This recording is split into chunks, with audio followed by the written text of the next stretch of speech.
This process to get in touch with the international digital platform to make sure that the product, the quality of their journalism product can be used in a proper and appropriate manner. In terms of business side, there is a problem facing by the publishers in Indonesia, especially because Indonesia have so much, by population, it's more than Australia. Nelson said about that yesterday. And the international digital platform will be very, very eager to keep the market in Indonesia alive, to make sure that the publishers can cooperate with them. But of course, we're gonna hear directly from the speaker's point of view and their experience directly. So just to start with, allow me to invite Mr. Nelson Yap for your session. Each speakers will have 15 minutes, so please make use of the time available. Thank you. Let's give an applause for Mr. Nelson Yap. Thank you. Oh, you may. You sure? Yeah, okay. Thank you. Welcome, ladies and gentlemen, distinguished guests, friends and colleagues. My name's Nelson Yap. I'm the publisher of Australian Property Journal. I'm also co-chair and co-founder of the Public Interest Publishers Alliance and a board member of the Australian Press... not board member, just a member of the Australian Press Council and a board member of the Local and Independent News Association. So I'm here today to share the experiences of what it's like for a publisher to negotiate and benefit from the news bargaining code in Australia.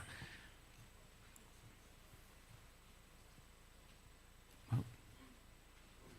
Do I press that button? Yes. Ah, okay, excellent. So the Publishers Alliance, I'll call them PIPA, we were formed in 2021. When the Australian government announced that the news bargaining code would be introduced, earlier that year, it was embraced by all the publishers in Australia because we thought finally we're going to get some sort of revenue or some sort of recognition for all the work that we've done. But after the code was shortly, introduced in Australia, we quickly noticed that independent and small publishers were ignored by the digital platforms. So before the code was, passed by Parliament, they had done deals with the major media companies, which were News Limited, 7 West Media, 9, the ABC, and a select number of medium-sized publishers. But they didn't do any deals with the independent publishers or the smaller ones. In fact, before the code was introduced in Australia, Facebook, we call it unfriended, but they blocked all the news websites and government websites in Australia. At the time, they said it was an accident, but we have seen since then that it wasn't an accident. It was a deliberate strategy to bully the Australian government so they wouldn't designate Facebook under the code. Now, it'll be interesting because we have got 26 million people. Indonesia has much more than us, so I don't know whether Facebook will do the same thing and threaten to ban all the websites in Indonesia. Because the last time Facebook had their annual meeting, I think, or their quarterly meeting, they revealed to their investors that they had lost 500,000 users, and we saw 25% wiped out from their market value. So they lost $200 billion just by losing 500,000 users. Now imagine if they lost 196 or 98 million users in Indonesia. I think the company would lose much more than 200 billion. Anyway, that's just my thought. So the code allowed the Australian Communications and Media Authority to establish a process where publishers could join and basically be found to be eligible news businesses. Now, my publication and over 30 odd publications in Australia were recognised as a public interest publisher by ACMA, which is the Australian Media and Communications Authority. But despite being recognised, we still couldn't get the digital tech platforms to talk to us. They ignored all our emails and all our phone calls, all kinds of communication, because they weren't designated under the code. So thanks to Rod Sims, who will be presenting later today, it was under his leadership and his vision that the ACCC allowed an exemption under the anti-competition and laws to allow the publishers to negotiate collectively with the tech giants. So, and also the ACCC had concluded a report that found that there was a power imbalance between the digital platforms and the small independent publishers, as you expect. You know, we're talking about Google, which is a $1.3 trillion company, and a small independent publisher in Australia. You know, you can see that you're fighting a titan. So, I think in Australia, we say it's like, battle of David versus Goliath. So it is truly that case. So, okay, so I've already spoken about that. So yes, on the advice of the ACCC, we formed a collective bargaining group, and we were very fortunate to be represented by Emma McDonald, who was supposed to speak here today. Yes, through her role as Andrew Forrest's philanthropic Minderoo Foundation. So we were very fortunate there. And so to give a view, the only other collective bargaining group at the time was the Country Press Australia, which represented all the rural and regional local community publishers. But we were the first of its kind, PIPA, because of our diverse group of small, medium, independent publishers. As you can see, we represented sort of across the spectrum of all the different publishing and magazines in Australia. And I say this to the ministers or whoever I meet, that a lot of our publishers cover stories that are often neglected by the large media companies.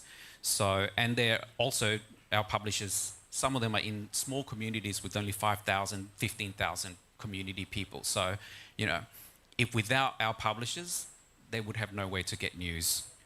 But more importantly, though, I think as we see now the rise of fake news and misinformation, we as journalists and publishers, not just in Australia, but Indonesia and around the world, we are gatekeepers and we're fighting against the fake news.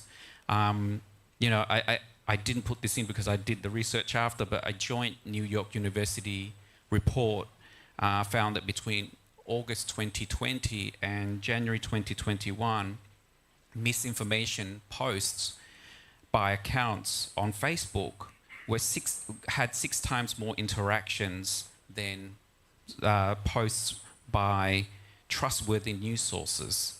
So therefore, critics were saying that, experts said that the report supports the view that Facebook rewards accounts that put out misinformation over publishers like us who put out trustworthy information.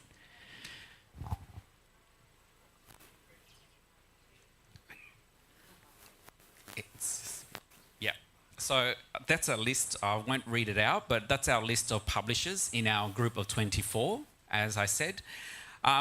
So in August 2022, almost a year later, our 24 publishers were lucky to secure a deal or funding from Google, but Facebook continues to refuse to negotiate with us.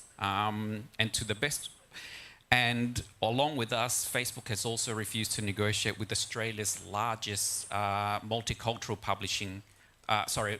broadcaster, SBS.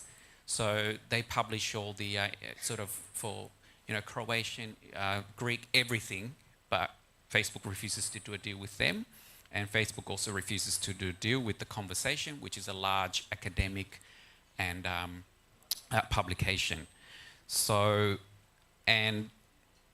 But having said that, so we were very fortunate, but after us, to the best of our knowledge, no other publishers have done a deal since then with Google or Facebook.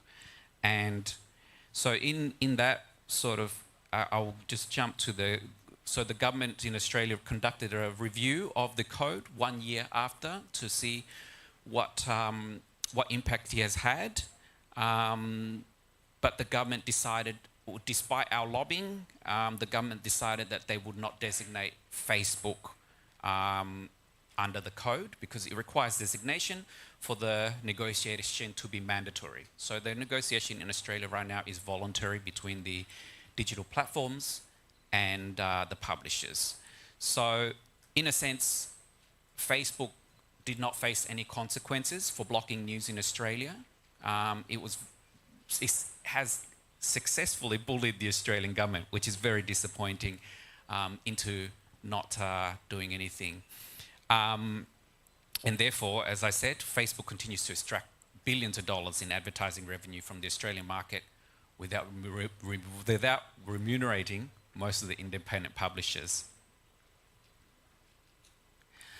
Okay, so why the code is important, our experience. So as I said, it's all up there, you can read, but in Australia we had, between 2019 and 2022, 265 newsrooms were closed across the country. Now that's, for a country of 26 million people, that is a lot of newsrooms. And in the last 15 years, we've lost 60,000 jobs in our industry. That's a lot of journalism, a lot of journalists, editors, sub-editors, what have you, anyone working in our industry. So, in a sense, this code, when the Australian government introduced it, was a very critical reform because it has been so long, it has been 15 years of the digital platforms having a free ride of our news and benefiting from our news and making billions of dollars in digital advertising revenue and taking it away from us without giving us anything. We have to employ the journalists, we have to do all these stories, and they just benefit from it. So the code was important to address that, disruption that we've experienced. So the lessons learned from us was Pippa's experience. That was my main role in Pippa as co-founder was, we call it herding cats. I'm not sure if you have the same terms in Indonesia or Asia, but it was interesting to try and find as many publishers as possible to join our group to negotiate because there are so many different publishers of different sizes, different expectations. So that was a challenge. But what I wanted to, from my meetings with a lot of the publishers and informing Pippa, was that, you know, initially we had 50 people, 50 publishers who looked at joining, but because of disagreements, some of them thought that they didn't need to, some of them thought they were too big to join a group, they can do it themselves. So for various different reasons, they decided that they wouldn't be part of it, so we ended up with 24. But these publishers still do not have a deal today. So my experience from this is that we are stronger together. Whilst some of us might be competitors, you know, at the end of the day, if we don't stick together, we are going against titans here. So if we don't stick together as publishers, we go in independently, we're not going to get anywhere. And look, and of course we engage with all the members of parliament, ministers and the government. But as I said, so lessons learned from Pippa is that, and ultimately, of course, more importantly for newsrooms is the financial security because it creates a sustainable news business. But now I want to turn to also quickly the lessons learned from overseas. I'm sure you've all followed. We've now seen, you know, in the US, in the United States and Brazil, the code basically has been killed off. In the US, it's sort of sitting there, but it's not going anywhere anymore. That's because the publishers in the United States were not able to come together. I guess because of their political system, they're very divided as well.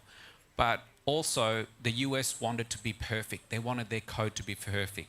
And I say, don't let perfect be the enemy of the good. So sometimes good enough is a good start, and we can work on progress and reform and make changes Don't wait until we're trying to make it perfect before we pass the code. And then finally, of course, don't wait for things to happen, make them happen. I think, you know, I'm a journalist, I'm an editor. This is not my job. I don't know how to lobby. I don't know how to do any of these things. I don't know how to bring together 50 people in one room and say, let's go and negotiate with Facebook and Google. But someone had to do it. So I thought, well, if I don't do it, who's going to do it? No one else. So that's why I started ringing the calls, cold calling all the publishers to try and get them on board.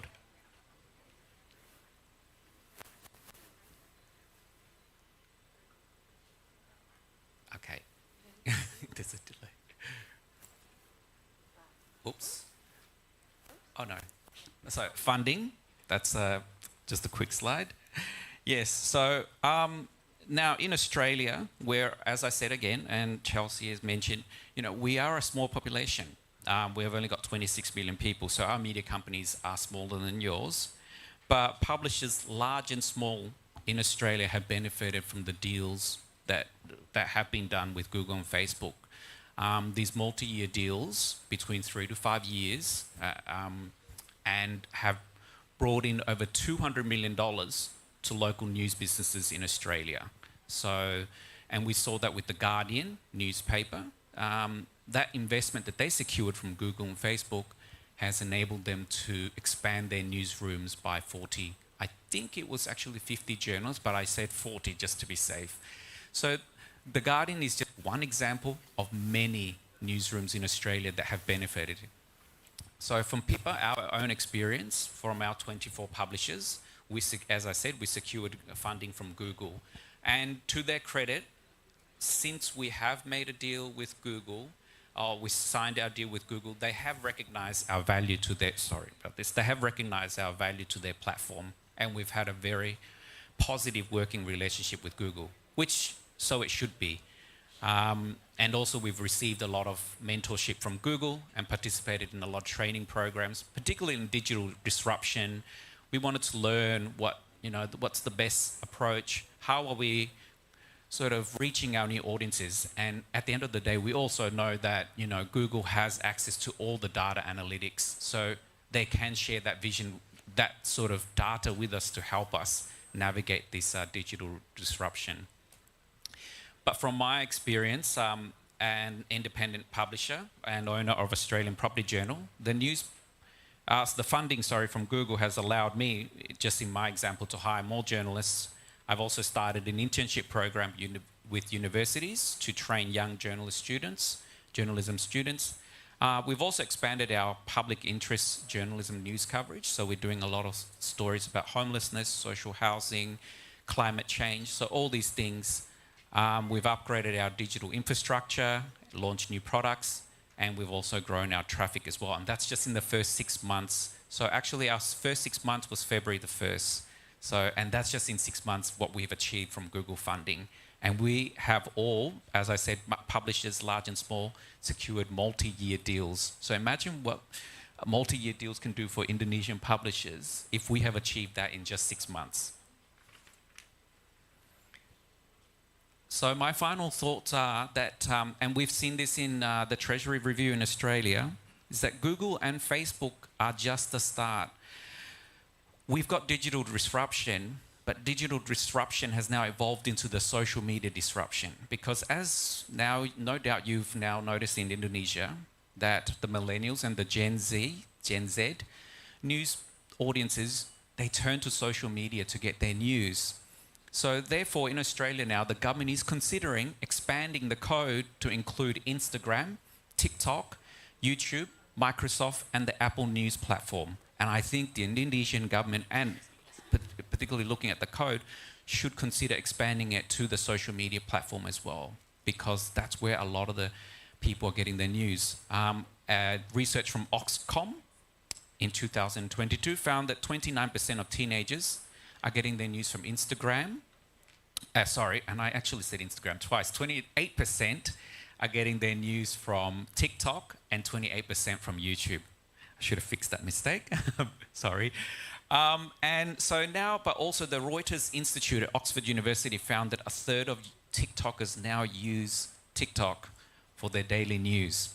Now, and YouGov Global Profiles did a research and found that 2 in 3 people in Indonesia and Vietnam, that's 67% of the population, yes, that's right, use social media as a source of news. That's the highest rate globally and higher than the global average of 46%. I think if you look closely, Australia, we are around, well, we're 33%. So you have an audience that's twice as engaged with social media when they get their news. And also, I suppose it makes sense because consumers aged between age 18 and 33 make up the majority of the audience that use social media for news. And again, I point out, Indonesia has the youngest median age in the world. You have people who are a lot younger than most countries. So, and we know that young people are the most engaged in social media. So, social media disruption is the next one.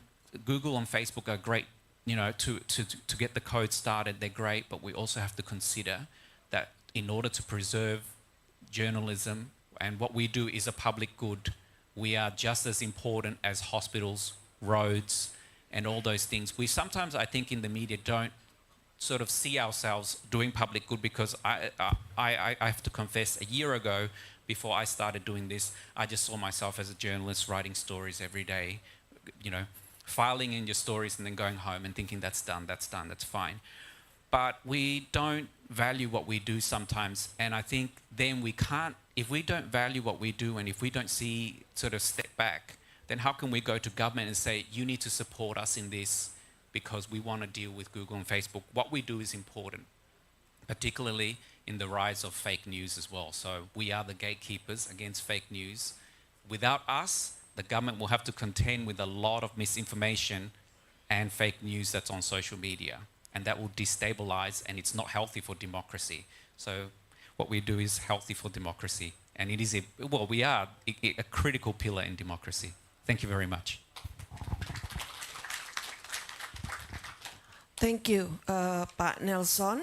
Allow me to call you Pak, as we usually here in Indonesia, for respecting the male gentleman, whether it's married or unmarried yet. So please bear with me.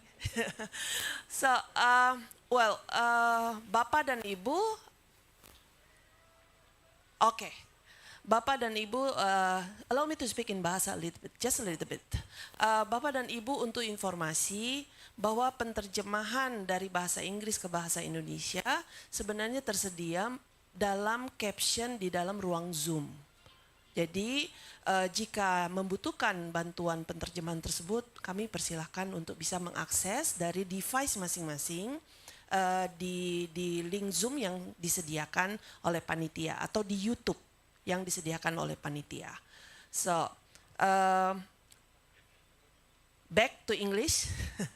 Back to English. Another information from the committee out there that Mr. Usman Kansong, our Director General, is already on his way to this venue. But the traffic in Medan is unpredictable, as we experience these 2 days in Medan. So please bear with me too for this, and also the speakers. But Mr. Usman Kansong committed to be with us later soon. In the meeting room right now, we have Professor Rod Sims. Do we have Sam Oliver? Is he? Yes? Okay. Can you show him in our screen, please? Hi. Hello, Professor Rod. How are you?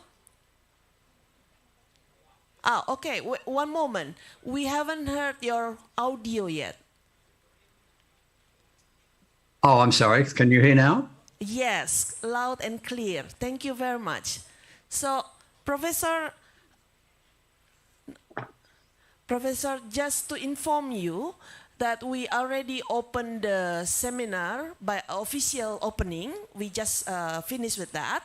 And then we already invite Nelson Yap as the first speaker because it's my apology if it's a bit of the structure of the speakers is a bit changing because we understand that you are kindly agree to speak with us even though you are on holiday. So really appreciate your time right now. It's very valuable for us. And we can see you from our screen in front of us. So you are facing the seminar room right now with about 100 participants. And most of us agree that we can start and still using English as our language for the seminars, and it's being translated to Indonesian in the caption, which is you can also see from your screen in the Zoom meeting, but it's in Indonesian anyway. So you may start speaking in English as you, of course, your native language, and we gonna follow, and the participant will follow also with Indonesian from their devices here. So Professor Roth, let me introduce you that Professor Roth Sims agree with us to speak in this National Press Day conferences, and it's his second participation actually.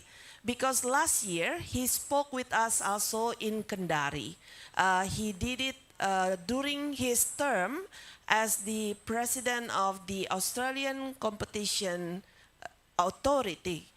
And this year, Professor Rod Sims will speak with us as his current academic role, Professor of Harvard School of Public Policy from the Australian National University, but he's currently in Auckland.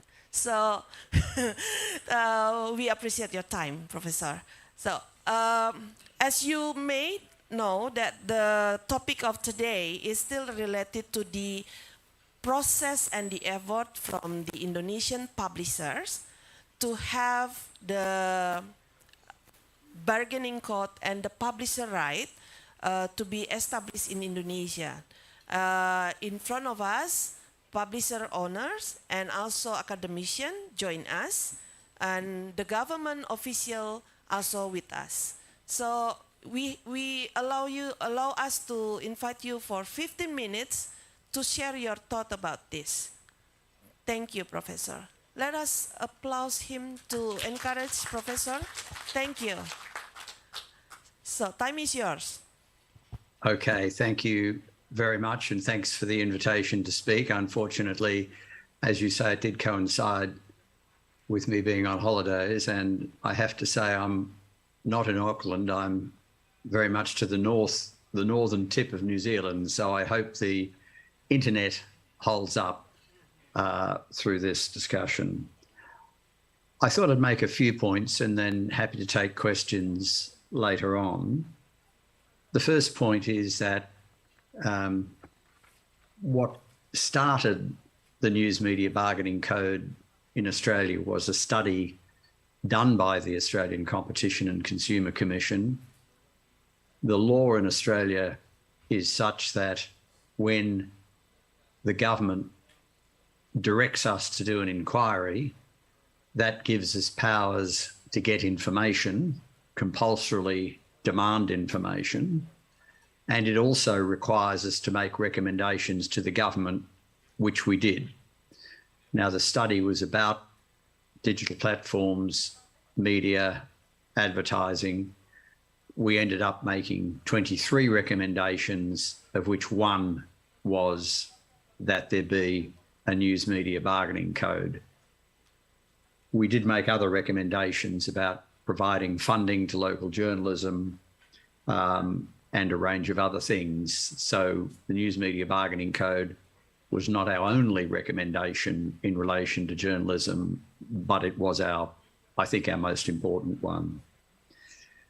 The reason we made the recommendation for a News Media Bargaining Code was that we could see that, as the previous speaker said so very clearly and very well, the platforms use the content of media businesses to attract people onto their platform, either to answer Google searches or to be on the Facebook newsfeed. When the media companies asked for compensation for this, they were told no. And our view was that there was an imbalance in bargaining power, in the sense that Google and Facebook need media, but they don't need any particular media. They could, even if they had half the media, that would be enough for them. Whereas each of the media businesses did need to be on Google and Facebook. So it was an imbalance in the bargaining power to arrive at an appropriate payment for that content. Google and Facebook said there is no payment for content. The concern we had and the government had was that, again, as the previous speaker just said, journalism is fundamental for democracy. It is a vital ingredient of a well-performing democracy. We don't want the platforms to not make payment. Otherwise, journalism will decline significantly. And if journalism declines, then our societies will decline. So the logic for the News Media Bargaining Code was the imbalance in bargaining power and the importance of journalism. Now, the News Media Bargaining Code was a recommendation to government. It was accepted by government at the end of 2020. And the point I want to make here is it's nothing to do with competition law, even though it was the Australian Competition and Consumer Committee which recommended it, or Commission which recommended it. It is government legislation. So ultimately, in Indonesia, in other ASEAN countries, you need government legislation to make this work. Now, there's three components of that legislation which are fundamental. One is that there is a process of negotiation, but if negotiation does not yield an outcome within a certain period of time, then there is a process of arbitration. So it is a negotiate, arbitrate model. The reason that's important is Google and Facebook, you could require them to negotiate, but they'll still say, we won't pay you anything. Faced with the prospect that payment might be determined by an arbitrator, that encourages them to do a deal because they'd rather do a deal themselves than have it determined by an arbitrator. So it's very much a forcing device. Having arbitration there is a forcing device to even up the bargaining power and get a fair deal. The other component is that the legislation says that the legislation in Australia does not compel Google and Facebook to do any deals, but if they do a deal with any media company, then they must do a deal with all qualifying media companies. So one in, all in was the second component. And the third one was collective bargaining, that particularly the smaller players could get together and bargain as one. So negotiate, arbitrate was fundamental. One in, all in. If you deal with one media company, you've got to deal with a lot. And thirdly, collective bargaining. Those are the three key ingredients of the code. If any legislation in any of your jurisdictions tries to deal with this, it needs to include all three of those components. Doesn't need much more. It just needs those three components. Now, the process, I won't describe it too much, but it is worth stating that when the government was attempting to introduce the legislation, we had about a year of negotiating the legislation. It was the ACCC, which I was leading at the time, which drafted the legislation with the Commonwealth Treasury and the Commonwealth Department of Communications. Google said that if this legislation passes, we will leave Australia. We will no longer provide search results for Australia. So it was quite a threat.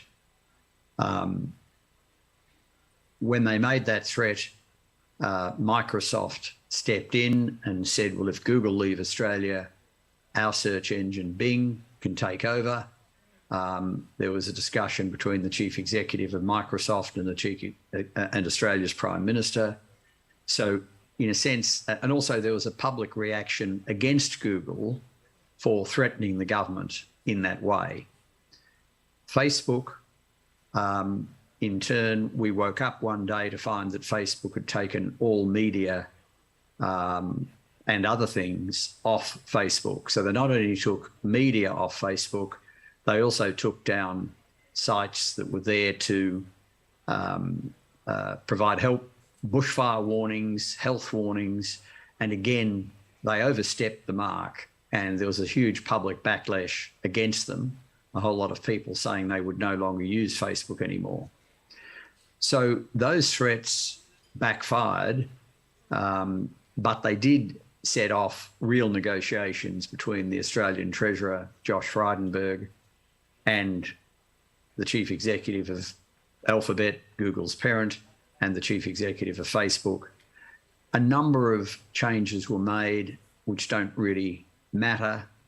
The one change that is worth explaining was that the Treasurer felt that the Google and Facebook were scared about being designated under the legislation. So the legislation sets up the framework, but to be covered by it, you've got to be designated by the Treasurer. The Treasurer said, well, if you go out and do deals with our media companies, we won't designate you. That caused Google and Facebook to immediately go out and do a lot of deals, whereas I thought, certainly, and others did as well, that deals would be done against the threat of arbitration. In the end, deals were done against the threat of designation. Now, it doesn't matter. The point is deals were done. So Google have now done deals with essentially all Australian media. There's a few companies that don't have deals, but it is disputed about whether they qualify or not. The companies that clearly qualify have all got deals, and that's very pleasing. So Google has done deals, I think, with just about everybody. The number of exceptions are exceptionally small and may not exist. Facebook did a deal with approximately, I think, media companies that employ about 85% of Australian journalists. As the previous speaker just said, they did not do a deal with Australia's multicultural broadcaster, the Special Broadcasting Service, or SBS. They did not do a deal with the joint venture between sort of media and academic, called The Conversation, as is just mentioned. But they did a deal with a lot of other companies. So the result of all that was that Google and Facebook are paying over $200 million per year to Australian media companies. The previous speaker mentioned some of the benefits of that. The Guardian increased its staff by about 50%, and various journalists have told me that once the code came in, there's never been a better time to be a journalist. That is, the demand for journalism services has gone up massively. So it's been very successful, a lot of money paid. Now, there's a couple of criticisms that have been made internationally about the code. One is that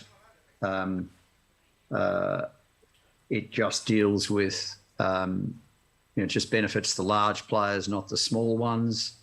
That is simply not true. Google have done a deal with, as I say, just about everybody. Facebook with about 85% of the media landscape. But deals have been done with large and small players. In my experience, the smaller players got more money per journalist than the larger players. Now, that's not going to be always the case, but it's certainly largely the case. So it's been a very successful process. It's now being followed in Canada, where the legislation is now being reviewed by the upper house of their parliament. I spoke to the lower house. It's now before the upper house. So I'm very confident that there'll be a news media bargaining code equivalent in Canada. I think there's a good chance there'll be one in the United Kingdom. They're due to pass their legislation next year. It's broader legislation, but once it's passed, it allows for a news media bargaining code. So they're the two most likely places. Obviously, I'm heartened by the fact that Indonesia is actively considering it, and I hope other countries in ASEAN will consider it. As the previous speaker said, the opportunity looks as if it's lost in the United States, although I'm going there late March, early April, and hoping that it can be revived, but we will see. The main lesson, I can only repeat what the previous speaker said, what made the code, what got the code into legislation, what made it so successful was the media worked together. All Australian media pretty well backed the code. Even newspapers to the right and to the left of the political spectrum, they joined together and lobbied the government to get the code, and with the code in place, then deals were successfully done. Now, those deals are in place for 3 to 5 years. There is provision under the legislation, which the previous speaker again said, for the code to be extended to other platforms. That would require further consideration. We have a new government in Canberra at the moment, and it's got a lot of priorities. I'm sure it will get round to this issue, but it's got a lot on at the moment, having just come to government with a whole range of problems confronting them. So I don't think we've heard the last of other platforms getting designated or threatened to be designated. And it may well be that action is taken against Facebook for not doing deals with the SBS and The Conversation. I think we're still fairly early stages with a government that's had other priorities. So look, I'll leave it there to stick within your timing, but happy to answer questions at an appropriate stage. So thank you very much. Thank you, Professor. Thank you very much. We give you applause from here. So you don't mind to continue with us for another 20 minutes, perhaps? Yes, I can certainly do that. Okay, thank you very much. But to inform you that we already have our Director General of Information and Public Communication, Mr. Usman Kansong. Let's give applause to Mr. Kansong. Yes, he's here in terms of his role to representing the Minister of Information and Communication and Informatics. Pak Usman, we already start with 2 speakers, especially Nelson Yap from the LINA, the local and independent news publisher from Australia, and he spoke about the process and the success, and especially quite interesting, what happened after that. Yes, what happened after that is, I think it's very to be quote here. And from Professor Rod Sims, you actually met him also in Kendari via Zoom, and he emphasized about the process of legislation, but also he talked about whether the 3 components, the negotiation and arbitration process, the legislation itself, and of course, how to encourage the media groups to be able to cooperate each other strongly, to have and to pass the regulation as needed, as initiated by the media community, in this case, Pak Agus Sudibyo and the network. So, Pak Usman Kansong, if you don't mind, we would like to invite you in this moment right now to speak about some of the progress that we already have at the House of the Minister. Time is yours, please.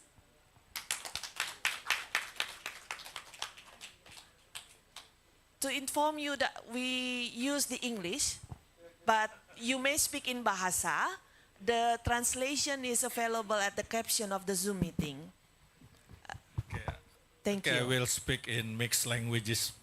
Okay, the translator, please be informed that Mr. Usman Kansong will speak mix English and Indonesia, and especially maybe Medan language also.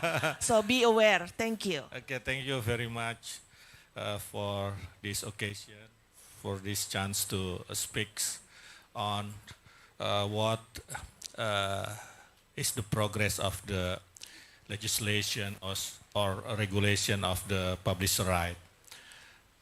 Kominfo, the Ministry of Communication and Informatics, has just submitted the draft of a presidential decree on publisher right or negotiation code in terms of Australia, like Rod Sims said earlier. And we are waiting for the response of the president. We have to submit the draft. We call it, we ask from the president the initiative right to initiate to developing or to form the legislation. We have had draft, but after president give us the initiative right, we will discuss again. We will discuss more deeply about the substance of the publisher right. Let me inform you that there are two substances of the publisher right regulation.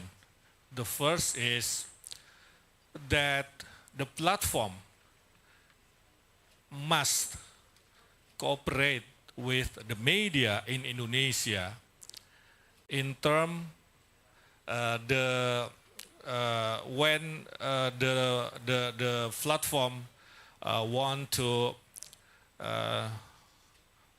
deliver the news in their platform from our media. They must cooperate. They must negotiate with our media.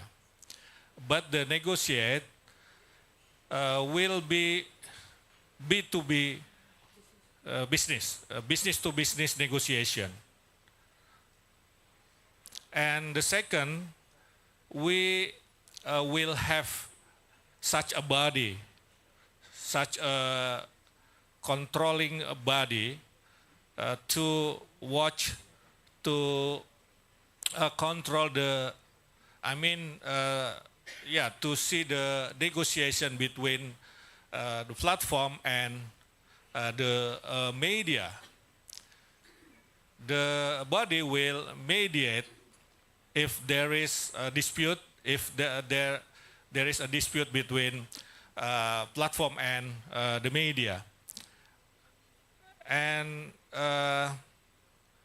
it is okay also if the platform and the media use arbitrage mechanism via BANI. We have BANI here in Indonesia, Badan Arbitrase Nasional Indonesia. And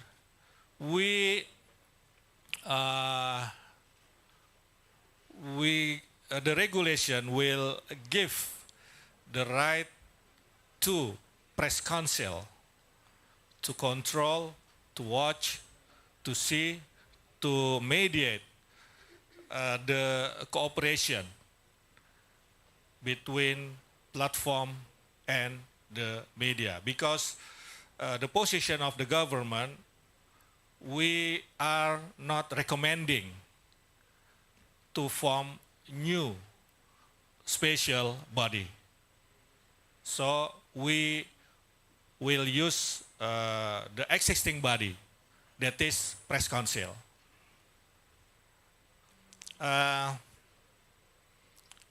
I agree with Rod Sims that this legislation, this regulation needs the working together, the cooperation amongst the media. The media in Indonesia and the government should be united. We don't want in government that there is a dispute or there is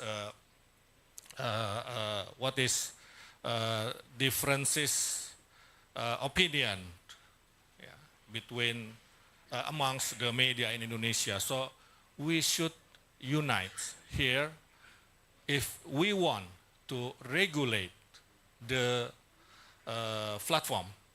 And the position of the government here that we have press freedom here in Indonesia. So we will regulate the economic aspect, not the press or journalism aspect. That's the first. And the second, we govern the platform, not regulate or govern the press. Yeah, because we have press freedom here. We off in HPN 9 February, in next 2 days, the President in his speech will respond the draft of regulation that we have just submitted to the President. That's all. Thank you very much. Thank you, Pak Usman Kansong, for your brief information on the update of the progress from the minister's side. Next, directly we invite Mr. Agus Sudibyo, Dr. Agus Sudibyo, to present his thought. Thank you. And next, after that, we will invite Pak Dahlan Dahi. Thank you.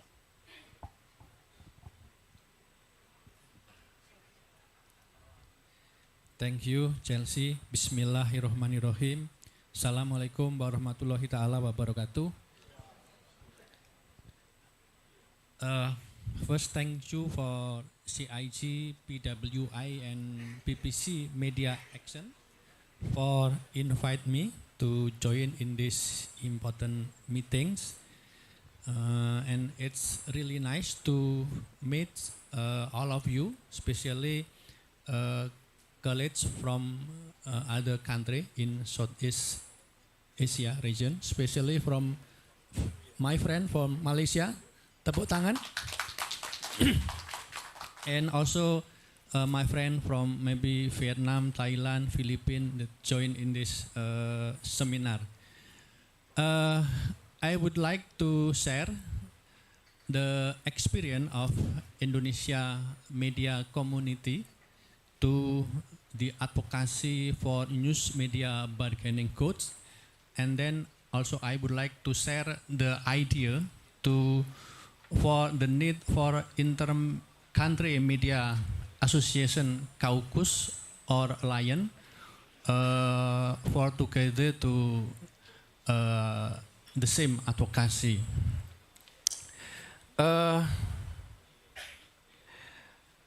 As we all know that the main problem in media industry now is the monopoly by the giant global digital platform.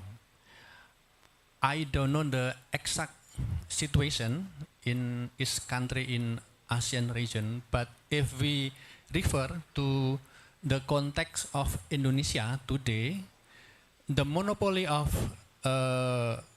global digital platform company happen at least in 3 levels.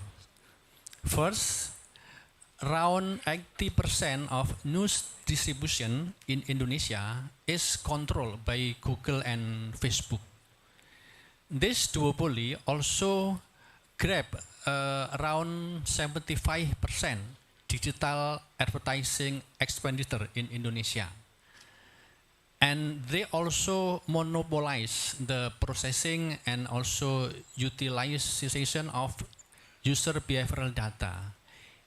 Even though they use publisher own news content in mining that user behavioral data, they refuse to share the data to publisher. If publisher need the user behavioral data, they still have to buy to Google and Facebook. Even everybody know that Facebook, Google mining user behavioral data use the content of publisher. I think it's not only Indonesia problem, it's a problem in every country. Also, I think in Australia also. So in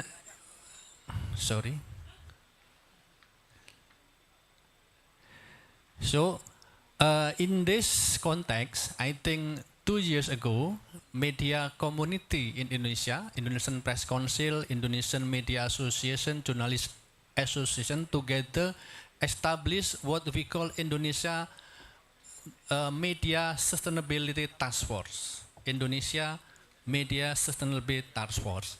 And this task force tried to initiate the drafting and the advocacy of Indonesia News Media Bargaining Codes, which refer to EU Publisher Right and the Australian News Media Bargaining Codes. But it's important to know that this code actually not designed as a hostile gesture against the global digital platform or to undermine their positive contribution. Rather, it is an initiative to create two-way value exchange or to realize the mutually beneficial relationship between news publisher and digital platform. And in the draft that submitted by task force to government, this bargaining codes set up the obligation of digital platform company to negotiate in good faith with Indonesia publisher regarding first, the economy value of publisher content that they use or monetize, and the second, fair and transparent profit sharing in digital advertising schemes involves both parties, and third, sharing of user data generated from the use of publisher own news content by digital platform company. The code also obligate the digital platform company to ensure that the news content they distribute and monetize is in accordance with the Indonesian press law and the journalistic code of ethics. And also to make sure, it's very important, I think Pak Dahlan will share the idea about it also, to make sure that their algorithm system is supporting the preservation of local value, diversity of perspective, and multiculturalism principle in Indonesia. So we also talk about how we govern the system of algorithm in some national entity.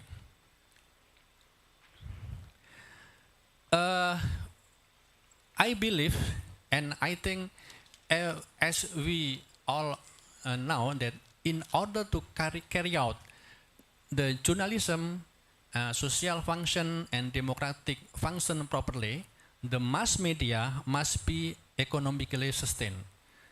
the mass media must be strong enough as business entity. So the ultimate goal of bargaining codes actually not only how to help media in dealing with digital disruption pressure. The ultimate goal, I think, is how to creating media ecosystem that is conducive for realization of good journalism, civilized media public sphere, and for maintaining the contribution of the mass media to the democratic process in Indonesia in much broader scope. But we believe that to realize the news media bargaining code also how to build balanced fair system for negotiation with global digital platform. Media community in each country cannot walk alone. If we walk alone in this field, we will always facing David versus Goliath struggle between the giant global digital platform. So we must build network. And therefore, we need to establish a kind of caucus or alliance of the media association in ASEAN region and together fulfilling media sustainability principle in this region. This is the idea that we try to offer to all of you, to colleagues from different countries in ASEAN region, because we will be stronger and have better position in bargaining with the giant global digital platform if we establish this kind of caucus or alliance. I think this is the idea that I want to share to you, and hopefully this will be meaningful and useful in this seminar. Thank you. Thank you, Dr. Agus Sudibyo. The process of the advocacy and the purpose of the ultimate goal together among the ASEAN Journalists Association and Journalist Organization to have this idea to be happen at the end. Pak Dahlan Dahi, time is yours. Yeah, thank you very much. Can I have my slide? This. Yeah. Pak Sam. Okay. Thank you very much. Thank you. Assalamualaikum, selamat siang. Ladies and gentlemen, it's an honor to speak in this forum, but let me introduce myself to understand my perspective. I think this is important. I am CEO of Tribune, which is a media network that have 40 offices across Indonesia, and I work as a journalist. So local journalist as yours, but I am a little lucky that I work as a journalist for almost 30 years now. I work as a journalist 19 years in local newspaper. It's okay. So second, I want to put in the context. So Australian News Bargaining Code is about the relation between publisher and platform in business side. So it's about revenue share, which is also important since I believe that media can do the main role as a fourth pillar of democracy when financially, businessly, they are strong. So we have to make the media strong so they become, do their role as an important part to build the democracy. But I think it's not enough. We should also look at how algorithm impacting our life, since it's also important. It's not about money, it's not about profit and loss, but it's about the public's prosperity. That would be my point. Can you help me to? Okay. Please run the video. I think the slide says video. It's okay.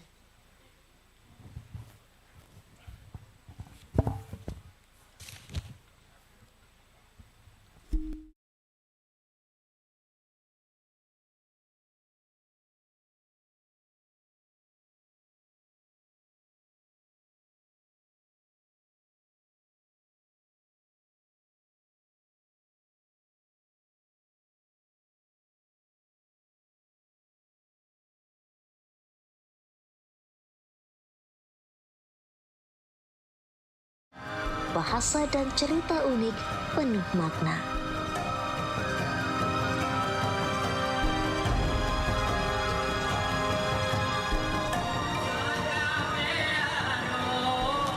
Warna-warni Indonesia dalam Bhinneka Tunggal Ika.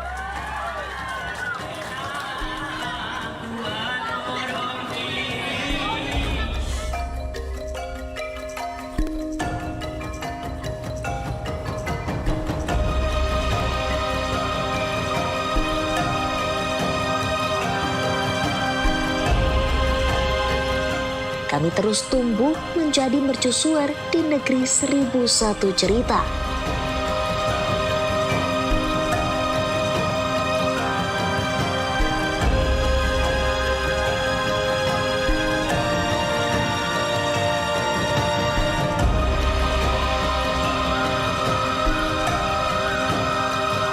Kami tahu lebih dalam karena kami dekat dengan sumber cerita.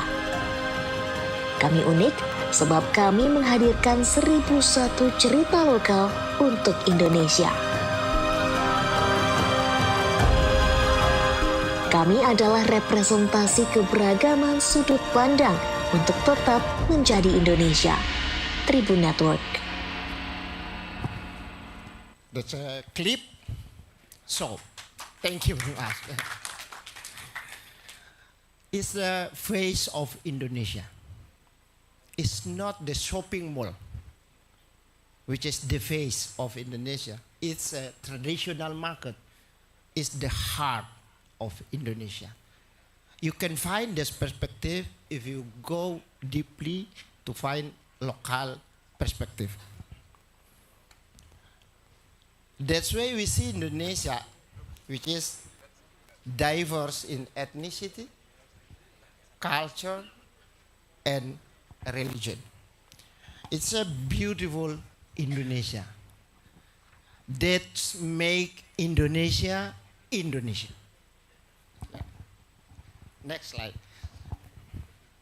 So I think that's summarized about the. Okay, this is Tribun Network. So Nelson from Aceh in the left side.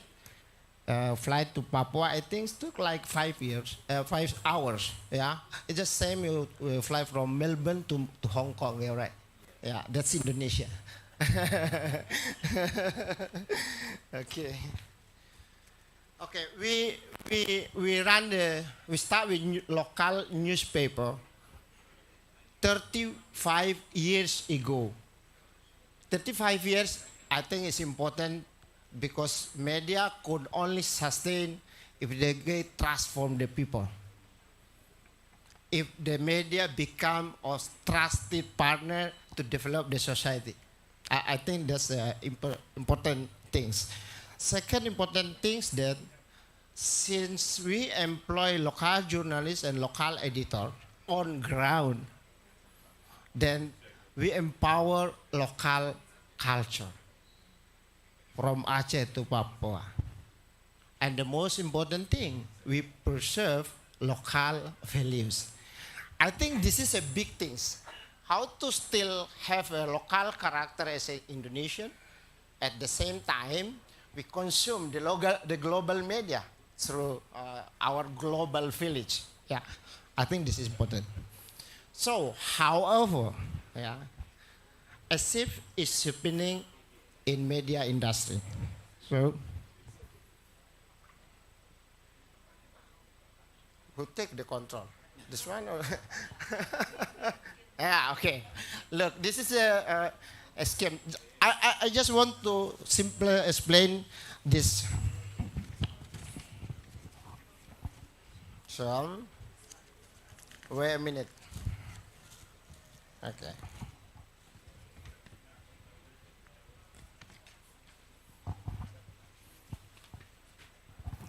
Let's imagine the era of newspaper, where the digital, social media, and Google are not so powerful like nowadays. Okay. I want to emphasize that journalists works to find and to process information and to publish them to the public. Editor process the news and decide what news, in what angle, for the public. My point is, the editor has the power to decide what public should remember and what should be forgotten. Yeah. Editors are responsible for building a good and healthy society. Fortunately, the editor's immense power is guided by press ethics, press law, and one more thing, local values. It's all ensure the editor works for the public, for democracy, and protect the local values. Okay, and then, this is our word. Next slide. Okay. Pasam, next slide, please help. This is our word now, the digital. Look at the red sign. Technology, algorithm. Behind the technology, there is a system. Yeah, we call it algorithm. So, when shifting occurs, the editor extraordinary power pass to algorithm. So now the editor is algorithm. Since 70% of website audience coming from the platform. So actually the editor, the real editor is technology, the real editor is algorithm. The algorithm determines what the public should see and forget. Just same the power with the editor does. The big problem is the algorithm works on a global scale for all ethnic groups and all religions. Global society, through algorithm, proceed the same direction, forming a unified global village. I discussed with with my friend in a global tech company. I introduced this perspective and he told me, leave algorithm to the user, to their behavior. Since you know, the user, the content, the raw material, it's a raw material for digital tech company. And it is free. That's Australian news bagian code ask, please pay. This is our raw material. You should pay. It's not free. Yeah, it's a gold. It's a gold mining, okay? But leave algorithm to user, to their behavior, and let algorithm work to provide content and news that are relevant to them, actually consists a big problem. It looks democratic since you have you hand over the power to user, not to the media. But here is at least two problems. One, what if there is human intervention in tech company to remote content? Who control them? This is happened. if the government body or some figure in the political private that's strong, they can ask platform to take out some of content. It's happened also in our world as a publisher. But it's all work in the backstage. Nobody responsible, nobody know. Okay.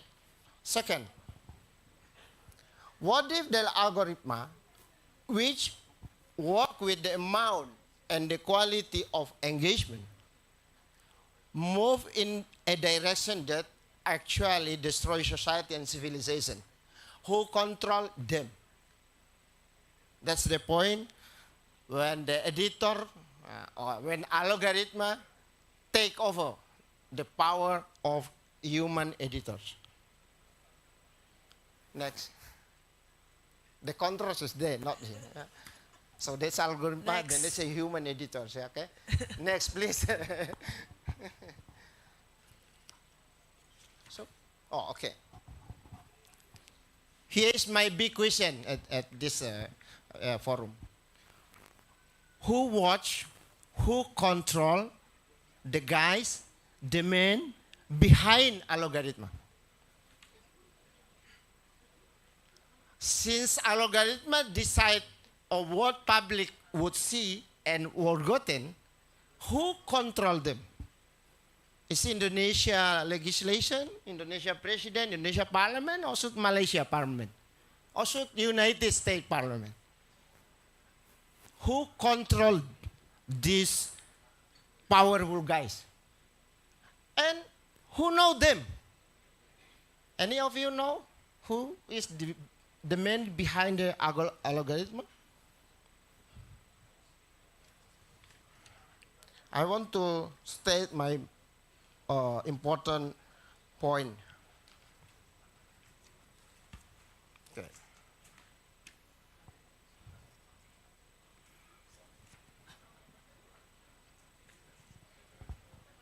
We don't know exactly who is behind the algorithm, what they believe.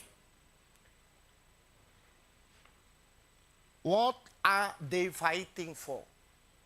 They fighting for Russia or Ukraine? I don't know. They fighting for Israel or for Palestine? I don't know. They fighting for local people or global citizen? We don't know. Do they believe or they fighting for a diverse world or a one-color world? We simply don't know. Next. So, that is my point. Algorithm is the sole custodian of information. It's capable of filtering the truth, capable of divining the truth, and cannot be held accountable for their decision. Who will empower local culture and local values then? Are we going to let the colorful world become only one color? Then, next. Okay. That's why I propose that should be independent, trustee body who take the role to control algorithm, to make sure they preserve local value, national identity, and democracy.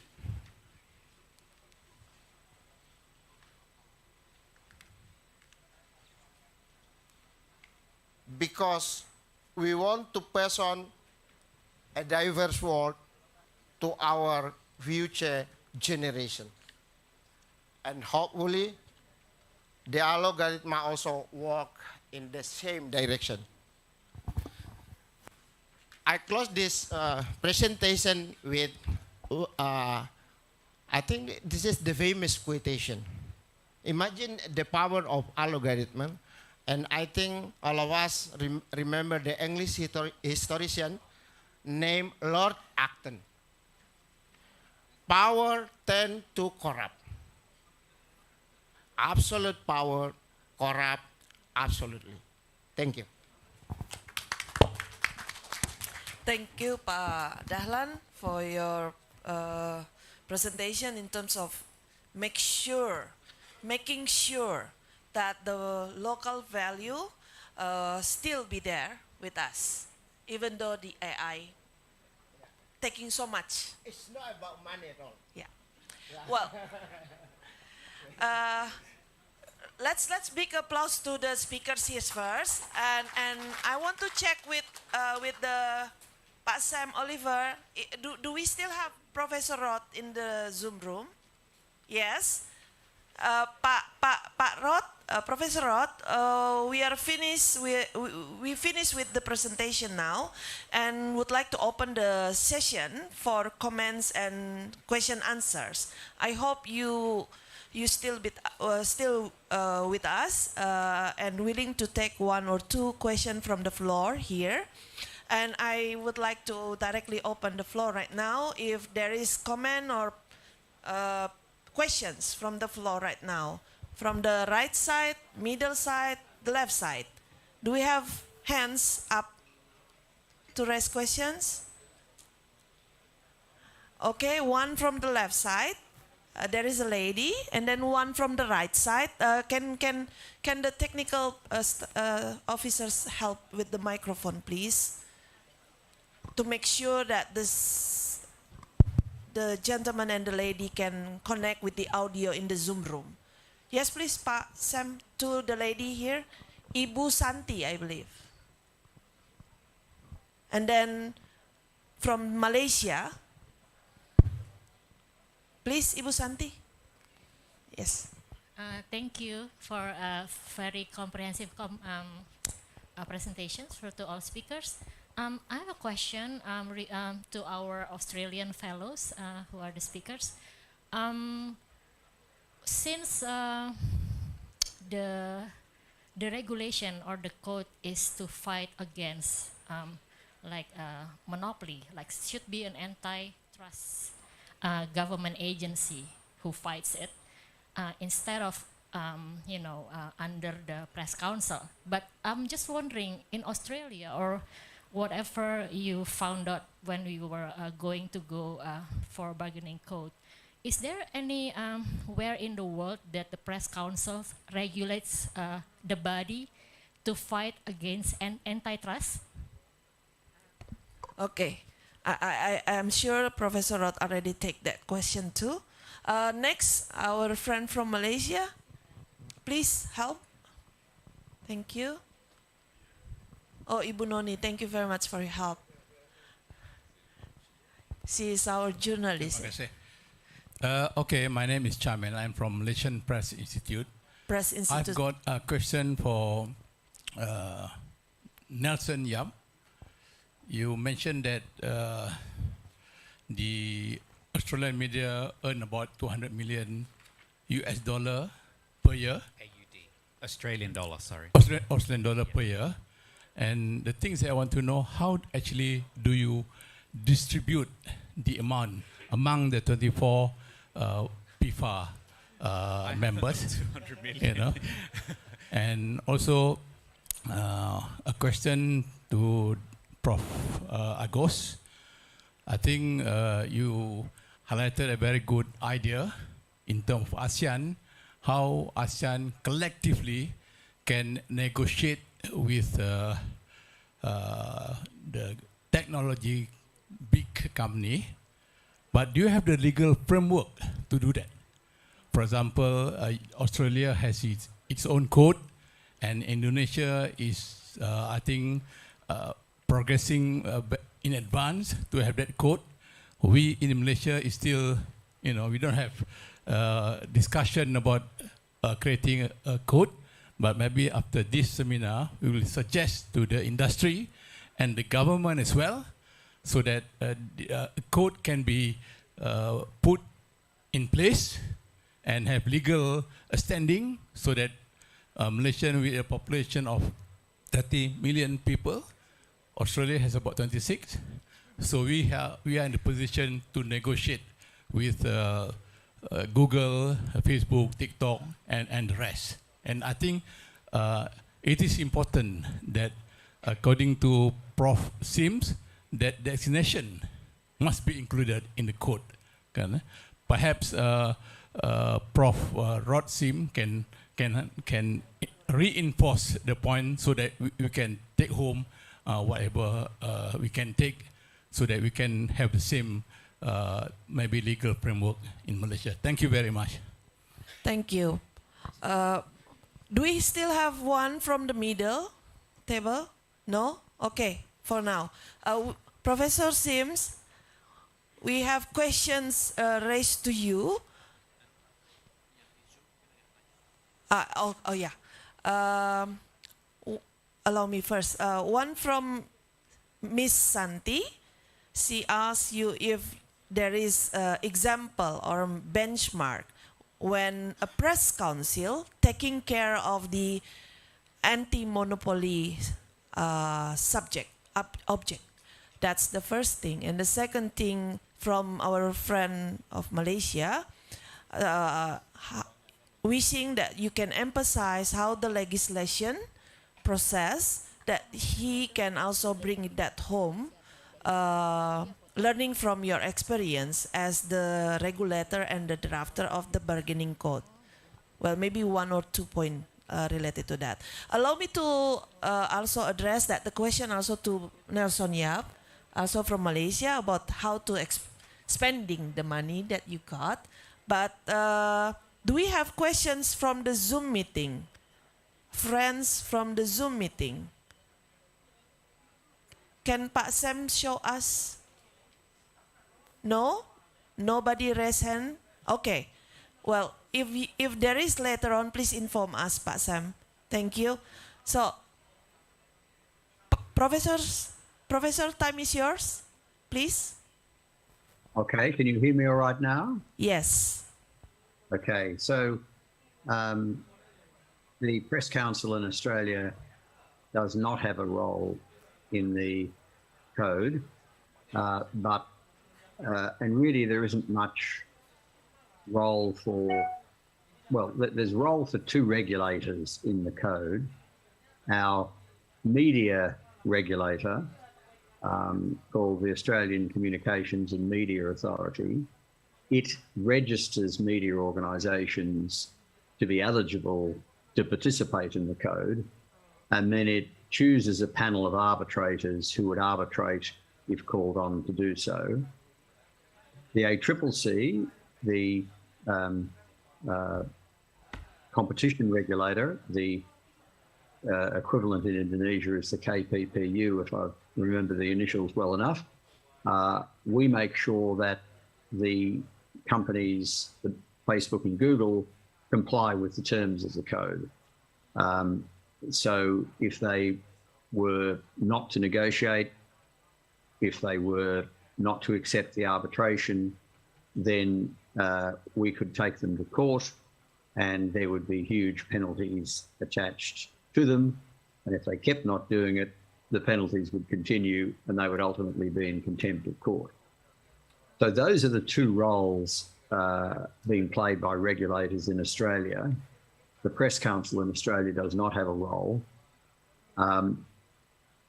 As I mentioned earlier, Facebook and Google decided to do deals without being designated to avoid designation. So none of those provisions were ever needed, but the objective was achieved in the sense that deals were done, and the only objective of the code was that deals were done between Google and Facebook on the one hand and media businesses on the other. Now, in terms of the second question about how was the money distributed, it was negotiated by each media company or groups of media companies. So we have 4 large media companies in Australia: the Australian Broadcasting Commission, what's called 9, another organisation that's called 7, and then we have News Limited, owned by Rupert Murdoch. So we have 4 main media companies. We have a whole lot of other media companies, some doing regional media, some doing multicultural media, as we talked about earlier. and then The Guardian, and a massive range of small media companies, they all did their own, either they negotiated individually or they negotiated separately, and the money they got came out of those negotiations. So there was never a question of government intervening in determining the amounts or distributing the money. It was up to individual negotiations. If Google and Facebook had not negotiated, they would have been designated under the code, and again, the money would have been determined by negotiation, or if that failed, arbitration by arbitrators who determine how much the Australian Broadcasting Commission got, how much Nine got, how much Murdoch, the News Limited got, and so on. So this was the whole purpose of the code, was to facilitate equal bargaining between Google and Facebook and the news media businesses, and that equal bargaining was brought about by ultimately the right to go to arbitration to get an arbitrated outcome if deals couldn't be negotiated. So it's all about individual deals, not government intervention. I hope that answers at least the main questions, but happy to elaborate if I haven't dealt with everything there. Thank you. Thank you, Professor. So the question been answered already. Next, Nelson, do you? Yes, just regarding that, absolutely. As Rod said, Professor Sim said, the $200 million is a total of all the different amounts that the different media companies, over $200 million, sorry, is a total of all the different companies that have negotiated, or what we believe to be. So in terms of our 24, we can't reveal how much we got because we signed an NDA. And so did the other media companies too. So the $200 million figure is more sort of from what public records suggest. So, but absolutely, it has made a huge difference. I actually said this last night to Chelsea, that, you know, before our industry in Australia was losing journalists. Newsrooms were closing, where we're not having enough, businesses could not employ journalists. But what we've seen now from these $200 million that we have gained for the publishers is that now journalists, we actually don't have enough to employ. There's huge demand for journalists now in our country. So that's created a thriving, media industry again, or sort of helped create that thriving media industry again.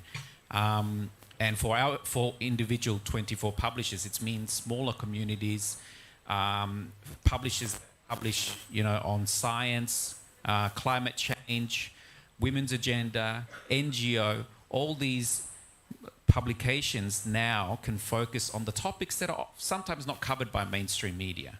And and I want to emphasize again, I think the importance of sticking together, regardless of our differences, whether you're from a left, center, or right-leaning newspaper, or the borders between Indonesia, Malaysia, etc. It's very important that we all stick together because we can achieve a lot more.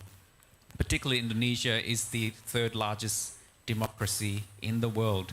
If Indonesia can achieve this, it will be tremendous, I think, step forward for everyone, for the global community, to see that the world's third largest democracy has passed a law to sustain and help its news businesses. Thank you.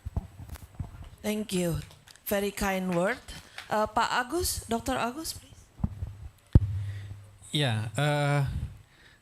When we meet with colleagues from UK, AU, and also from Australia, they always talk about the need of networking, the need of work together, dealing with the giant global digital platform.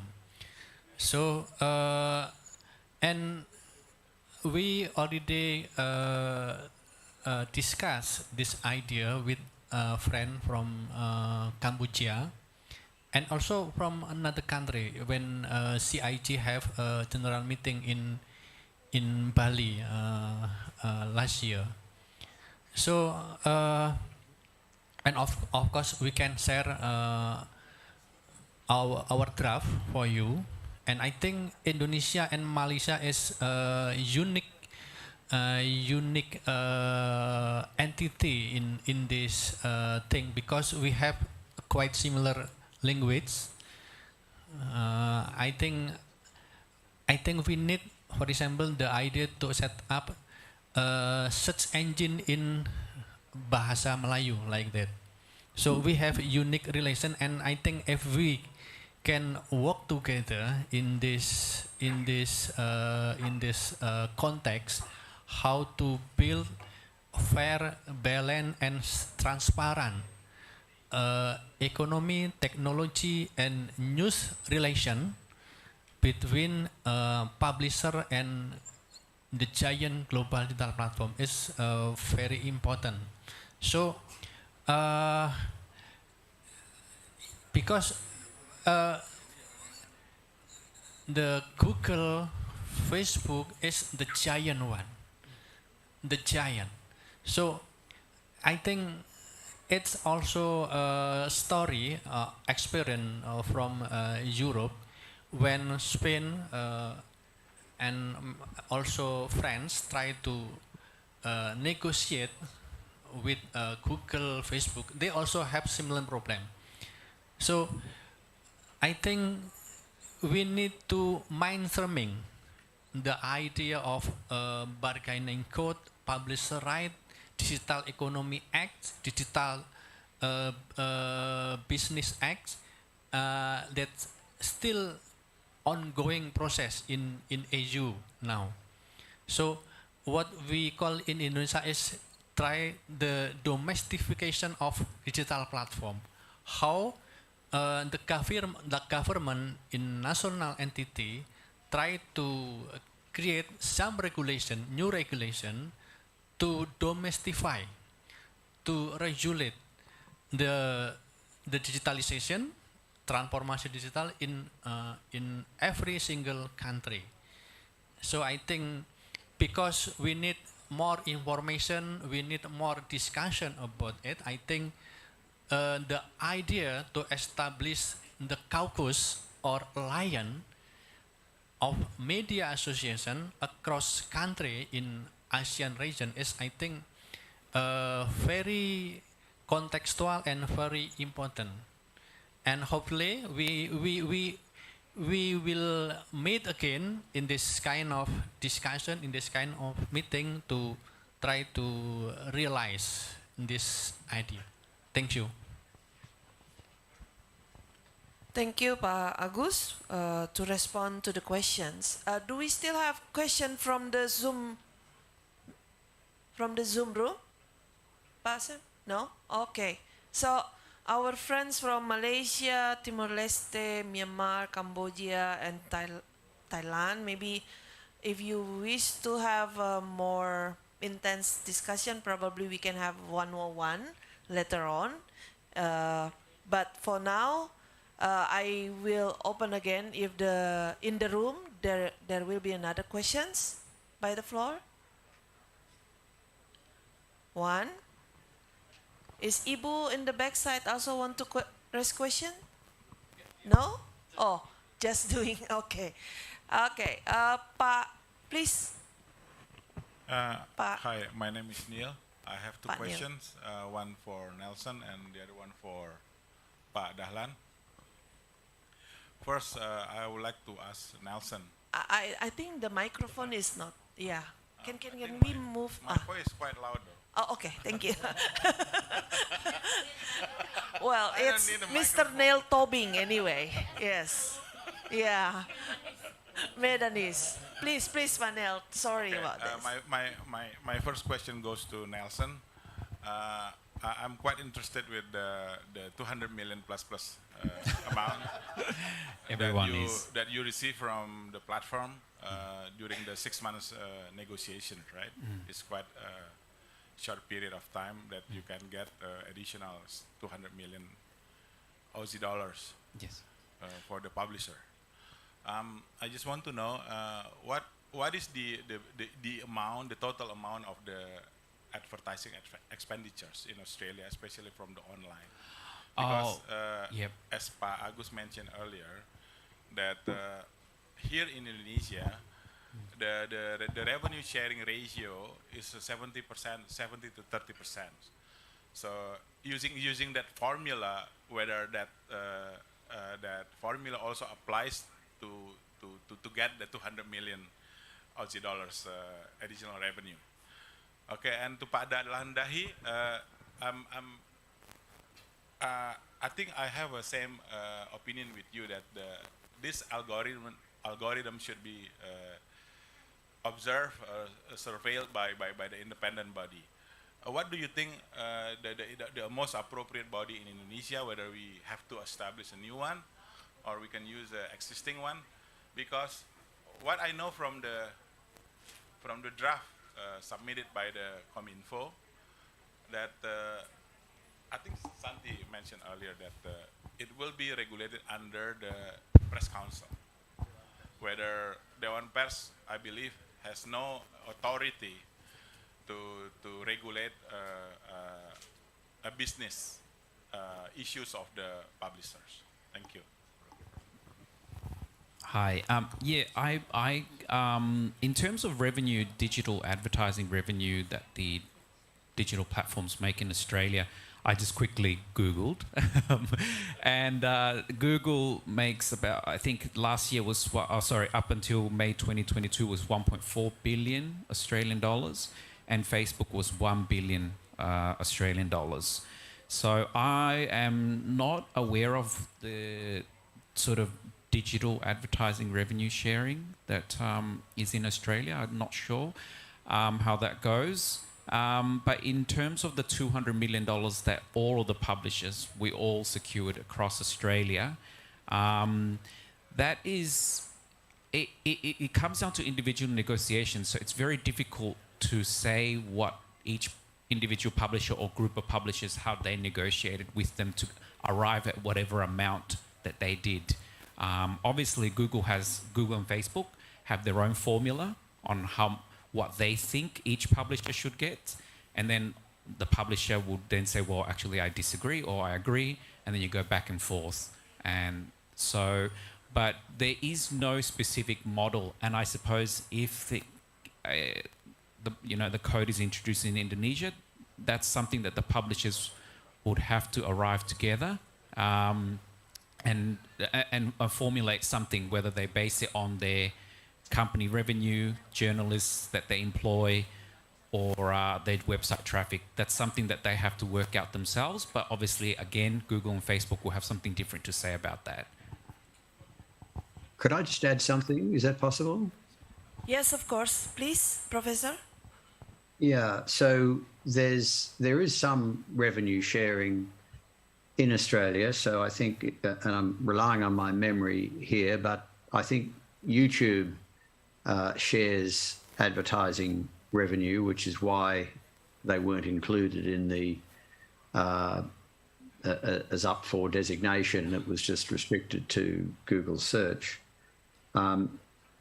The information showing the above $200 million, the ACCC collected that information by just ringing up all the publishers and either getting the information privately on the basis that we wouldn't disclose it, or coming up with a range and getting some understanding. And we put all that together, and that's why we're extremely confident the number is over $200 million. I arrived at that number before the deal that Nelson did, so that only adds to the amount of money, but it was already over 200 million before Nelson's group did their deal, which I applaud them for doing. The only guidance the ACCC gave, so the ACCC was asked to give some guidance, and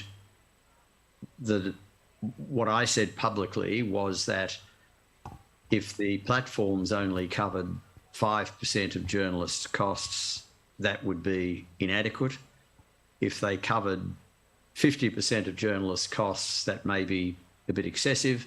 In the end, the amounts paid were roughly 25% of the costs of employing journalism. So the over $200 million basically covers about 25% of the full costs of employing the journalists who provide the news.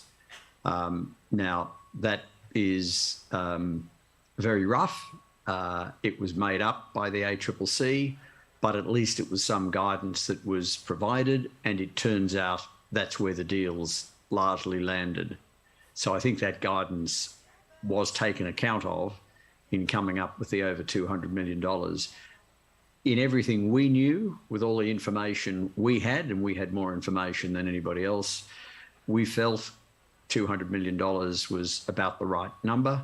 In fact, we exceeded that, and we felt 20 to 25% of the cost of journalism was about right, and we got at the upper end of that 25%. So that was as much science as there was, trying to give as much guidance as we could. So it wasn't so much a percent of revenue, because of course they're getting revenue from a whole lot of sources in a whole lot of different ways.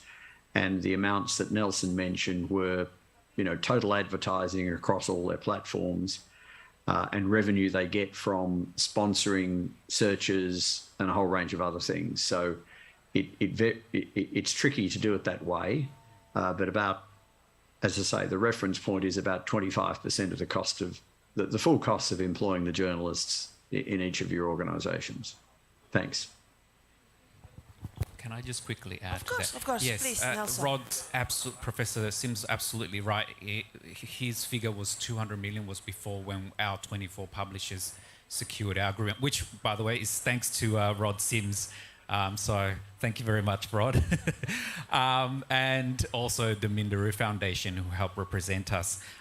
So absolutely, it's that $200 million figure was before we signed our deal. So that's a very conservative. You can pretty much say that it was over $200 million worth of deals have been signed. That's per year, by the way. So that's a massive investment for Australian news media companies and in public journalism. Pak Dahlan, please. Yeah, okay. Thank you, Pak Neil. So it's been a tough question, Pak. So look, Pak, look. The digital world impacting our traditional media in the last 20 years, Pak. So actually the digital technology works in our field without regulation.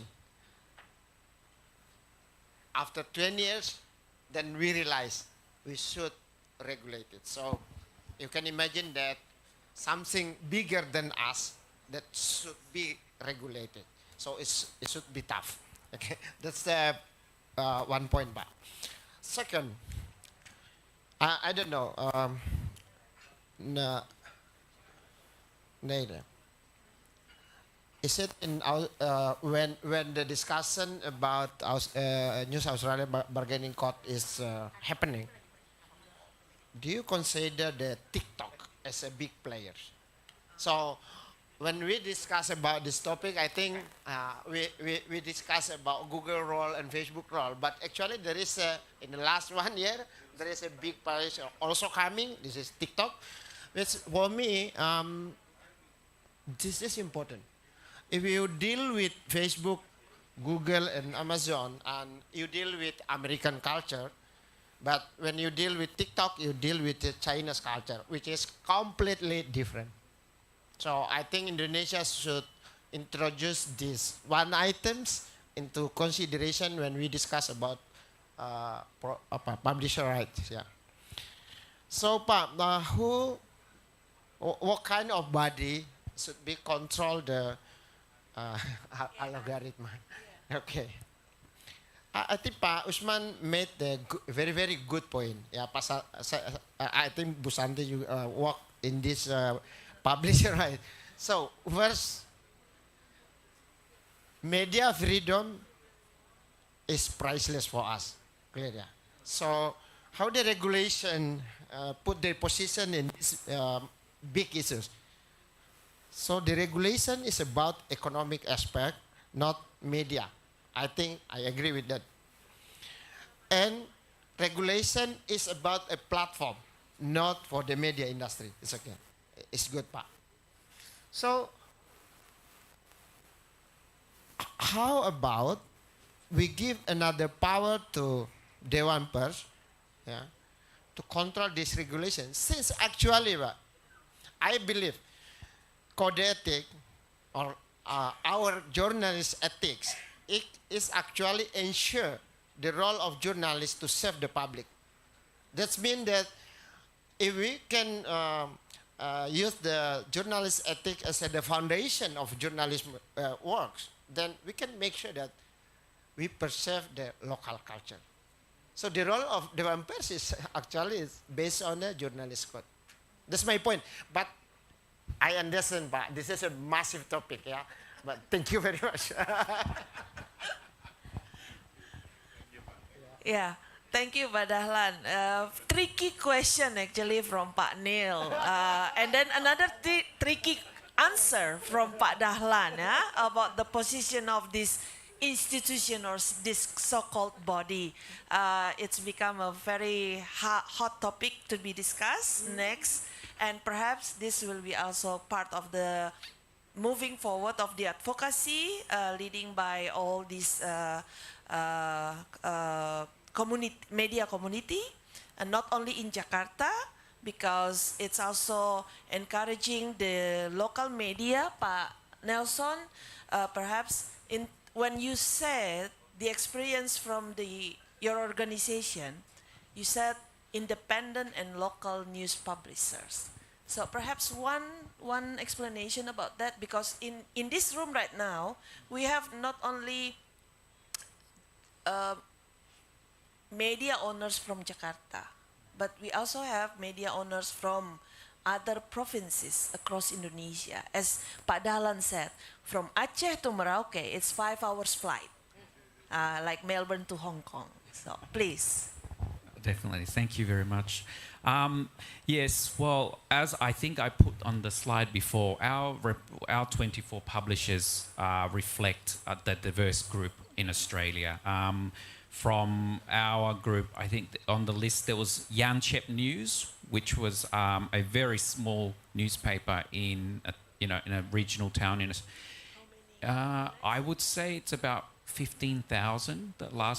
So it's a very small regional town. So that's the only paper in town.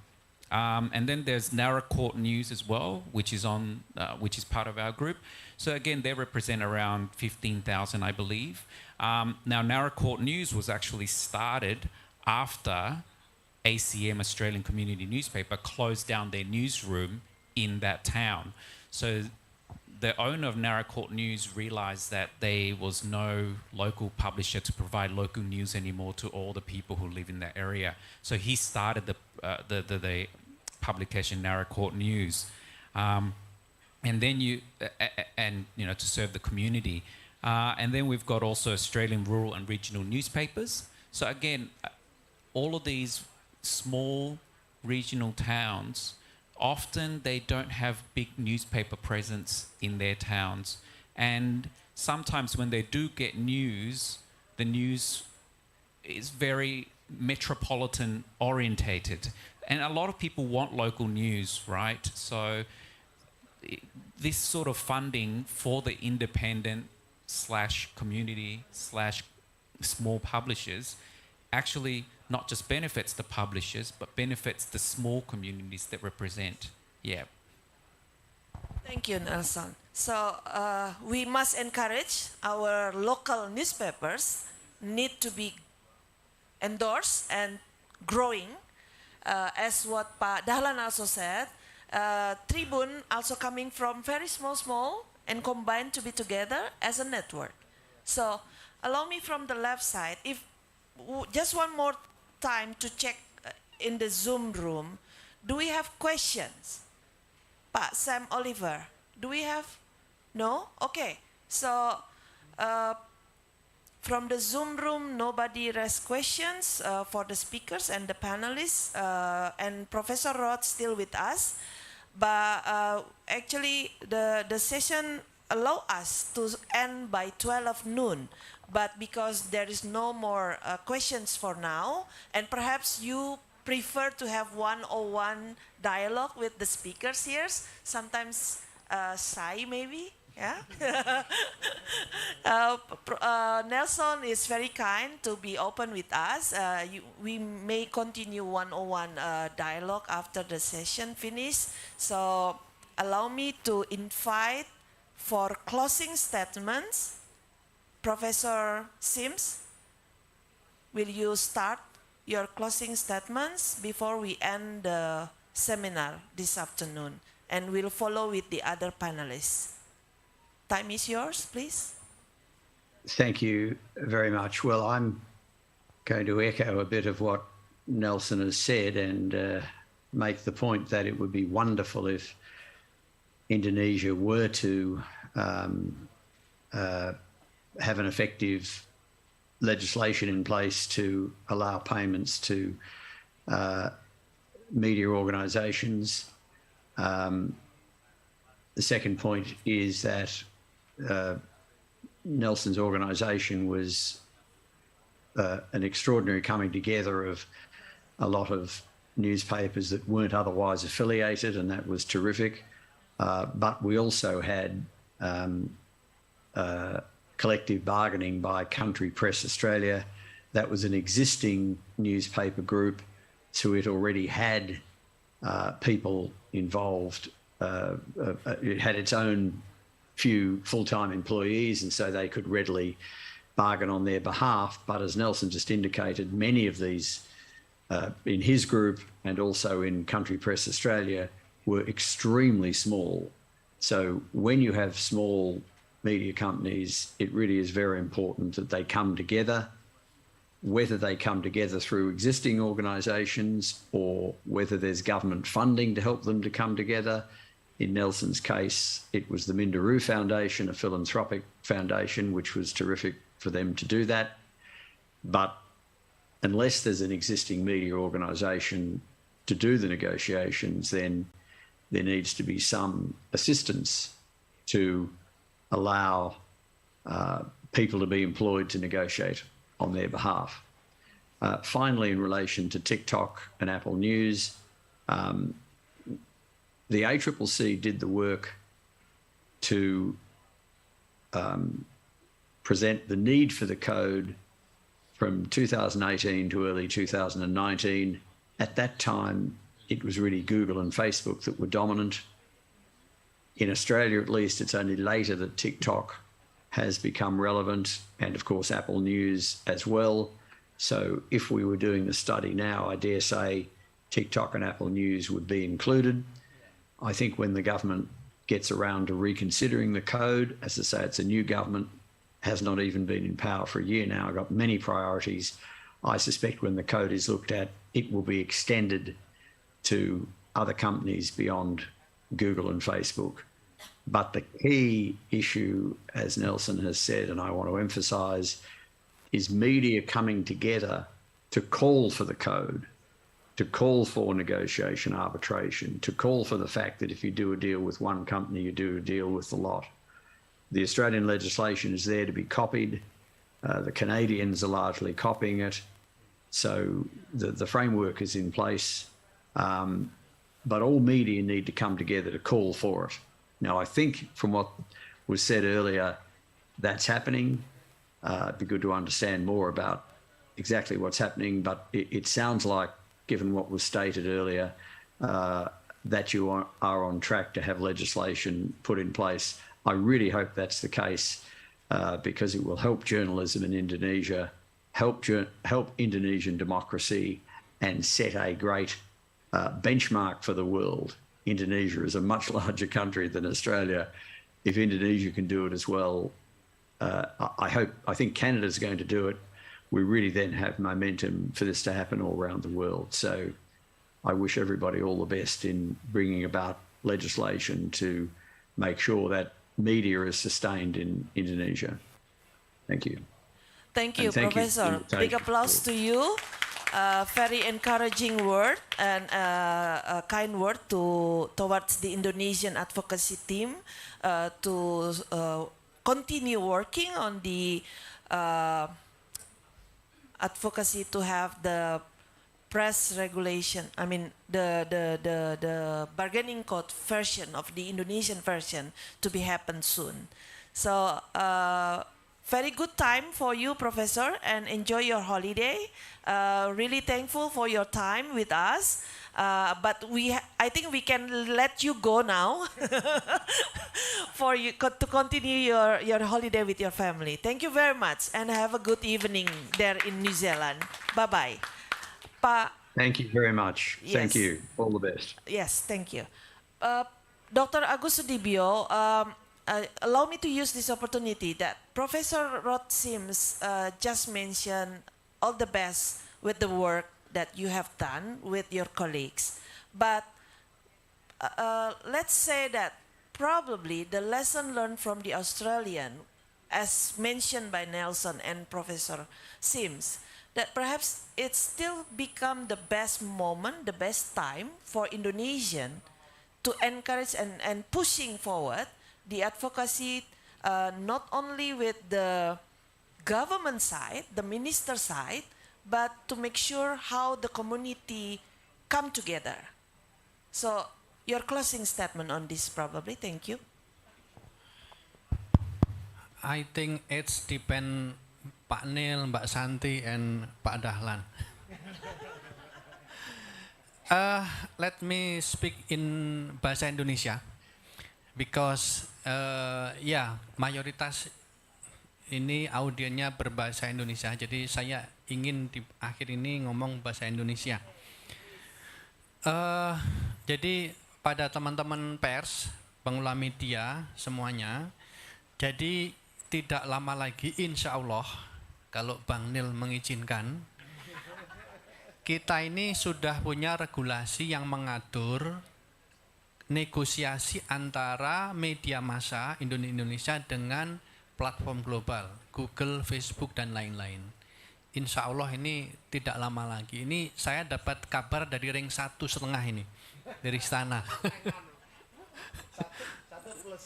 Iya, ring 1-nya Bang Nil soalnya, gitu. Jadi yang paling penting sekarang Bapak Ibu pengelola media adalah kita harus mulai belajar bernegosiasi dengan Google dan Facebook. Harus mulai belajar. Kalau kita tidak bisa bernegosiasi, nanti ada regulasinya tapi kita nggak bisa menggunakannya. Gitu. Harus mulai sekarang bernegosiasi dengan Google dan Facebook, teknologinya bagaimana, cara negosiasinya bagaimana, dan seterusnya. Kita harus belajar. Nah, dalam konteks ini, belajar dari Pak Nielsen tadi yang di Australia, untuk media-media lokal dan media-media kecil, lebih baik negosiasinya kolektif, bareng-bareng. Dan untuk itu, asosiasi yang harus berperan. Asosiasi itu bisa SPS, bisa PRSNI, bisa ATVLI, bisa AMSI, JMSI, dan lain-lain. Nah, mereka yang harus membantu anggotanya bagaimana mempersiapkan diri menghadapi keadaan baru di mana media di Indonesia memiliki peluang untuk menuntut Google dan Facebook, berita yang kalian bikin tuh ada nilainya. Berita kami yang kalian gunakan itu ada nilainya. Nilainya bagaimana? Mari kita hitung bareng-bareng. Jadi Bapak Ibu sekalian, itu yang sangat penting untuk kita siapkan bersama-sama, yaitu belajar bernegosiasi menghadapi Google, Facebook, dan lain-lain. Itu. Nah, mari ini kita menjadi kesadaran bersama, menjadi persiapan bersama kita. Gitu. Yang terakhir tadi Pak Ketua itu minta saya, Gus, itu acara yang bagus ini kamu harus tutup dengan pantun. Pusing saya, pantunnya kayak apa gitu. Akhirnya saya bikin-bikin ini. Beli toga berbonus roti, pohon kurma berbuah ceri. HPN 23 membangkitkan negeri, Sumatera Utara selalu di hati. Lanjut.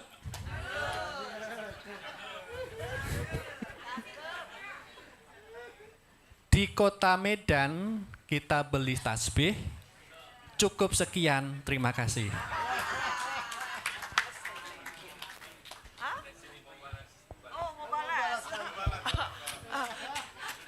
You want to respond it? Oh, our friend from Malaysia. Ini lokal perspektif. Oh, from Ya. Sabah. Ya, nama saya Lee Chong dari Sabah, Pulau Borneo. Kita berjiran dengan Nusantara di Kalimantan. Selepas Pak Jokowi umumkan Nusantara di Kaltim itu, saya pusing keliling ke seluruh Kalimantan, Kota Kinabalu. Pusing itu maksudnya jalan-jalan. putar-putar ya. Keliling-keliling, putar-putar. Putar-putar. Oke. Round-round. When Kita you- keliling satu Malaysia, it's pusing-pusing. Kalimantan. But it's Dari round, Sabah, wedding Kota round. Kinabalu, saya pesawat ke Kuching. Kemudian dari Kuching ke Pontianak. Pontianak jalan darat ke Singkawang. Di Singkawang rupanya satu tempat yang cukup menarik. Ceweknya cantik belaka. Dari Singkawang kita kembali ke Pontianak. Dan dari Pontianak kita ambil pesawat ke Medan. Saya dari Medan waktu itu jalan daratnya lebih 4 jam ke Samarinda. So daripada Balikpapan ke Samarinda dengan jalan darat 4 jam. Dan dari Samarinda Pak Gubernur izinkan kami untuk lalu di jalan tol yang baru belum siap waktu itu. Dan jalannya cuma dalam 60 menit dah daripada Samarinda ke Balikpapan. Langsung daripada Balikpapan saya ke Tarakan dan kembali ke Nunukan, selepas itu ke Tawau Sabah dan balik ke Kota Kinabalu. Jadi sempena HPN ini kali ketiga saya hadir untuk HPN. Yang pertama di Padang, kemudian di Surabaya. Selang 3 tahun saya tidak kesempatan untuk hadir, tapi Pak Presiden Datuk Mokhtar sering hadir ke setiap HPN di seluruh tempatnya, dan yang terakhir di Sulawesi. Waktu ini kita sangat bertuah sebab diundang agak ramai juga lah, 23 delegasi daripada Malaysia, dan kami sangat berbangga dengan jemputan ini. Jadi Pak Atal berucap tadi dengan pantun, kemudian penutup dengan pantun. Saya tergerak juga untuk mengucap terima kasih dengan pantun spontan yang kita hasilkan inilah. Kota Medan berbukit-bukit. Benar ya? Oke. Adapun bukit jauh di seberang. Jasa HPN bukan sedikit dari dulu sampai sekarang. Tadi pagi kami breakfast, kebetulan saya makan ubi dan juga pisang lah. Bila nampak pisang itu saya teringat satu pantun Melayu. Pisang emas bawa belayar, masak sebiji di atas peti. Hutang emas sempena HPN boleh dibayar, tapi hutang budi tuan puan di Medan akan dibawa mati. Terima kasih. So, Pak Agus, Pak Dahlan, and Pak Nelson, I think we just wait and see to be invited from our friend from Malaysia to also involve in their effort to be part of this movement of bargaining code together. Yeah. So your closing statement now, Mr. Nelson. Thank you. Thank you very much for inviting me to this conference. I'm very honored. I'm very honored to be here amongst all of you, my colleagues, over 100 colleagues from from Indonesia and the ASEAN nations, Philippines, Thailand, Timor-Leste as well. I'm actually Timorese. So I just want to emphasize again just how important it is for all of us to come together, because as I said, our group of 24 is a representative of what strength looks like when you all come together. And it is going to be a challenge, as Rod pointed out before. You know, there was no sort of professional staff to get us together. I had to do a lot of the work. So I would ring the Greek publisher I knew and I said to him, do you know any publishers who want to be involved? And he said, I'll call you back. And then 2 days later, the Italian and the Jewish newspaper joined. I said, okay. And I ring the Chinese, and then he rings the Indian, and then it kept going and going and going. And this is what you all have to do. There's over 100 of you here today. You go out there and you call 1 or 2 publishers each, and all of a sudden you've got 200-300 publishers who are ready to join in this, collective bargaining. And you'd have to look at collective bargaining, particularly if you're a small, independent or community newspaper. Collective bargaining is the approach, the best approach for you to get secure funding from Google and Facebook.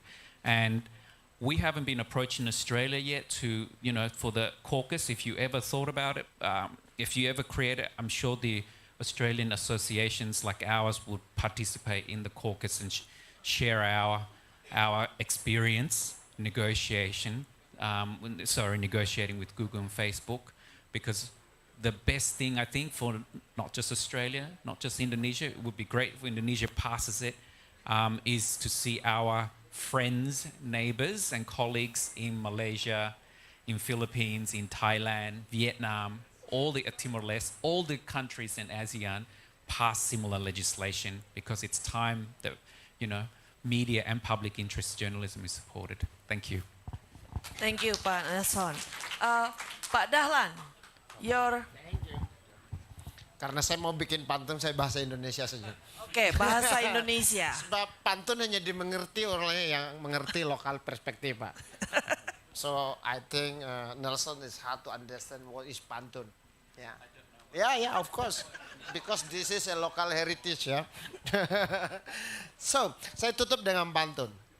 Media itu saya rasa pekerjaan besarnya bukan membuat berita, Mbak Santi ya. Kita bikin Indonesia Digital Association dan kita menemukan masalah ini. Bukan tentang bikin berita, bukan tentang mengelola media, tapi tentang bersatu. Susah sekali media di Indonesia bersatu. Ya. Jadi kita mencintai Medan United, mari bikin Media United. Makasih.